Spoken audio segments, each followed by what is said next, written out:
साधी पण चविष्ट लाल हरभऱ्याची भाजी एकदा नक्की करून बघा. हरभरे मी रात्रभर भिजवले होते. त्यामध्ये आता गरजेनुसार पाणी आणि मीठ घालून कुकरला 3 शिट्ट्या करून घ्यायच्या. ते तेल गरम झाले की जिरं घालायचे. जिरे तडतडले की 2 बारीक कापून घेतलेला कांदा ॲड करायचा. थोडंसं मीठ घालायचं. कांदा आता चांगला भाजून घ्यायचा. बरोबर 3 ते 4 मिनिटे मला इथे लागली आहेत. 10 ते 12 बारीक ठेचलेल्या लसूण पाकळ्या, चमचाभर खिसलेलं अद्रक, 2 बारीक चिरून घेतलेले टोमॅटो आता मऊ शिजल्यानंतर एक एक करून मसाले ॲड करायचे. हळद, लाल तिखट, कांदा लसूण मसाला, थोडासा गरम मसाला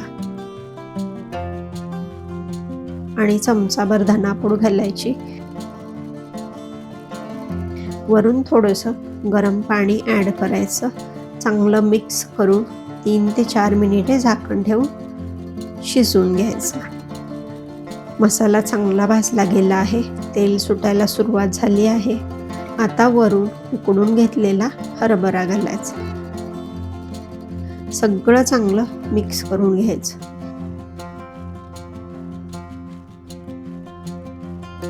झाकण ठेवून 7 ते 8 मिनिटे मंद आचेवर शिजवून घ्यायचं.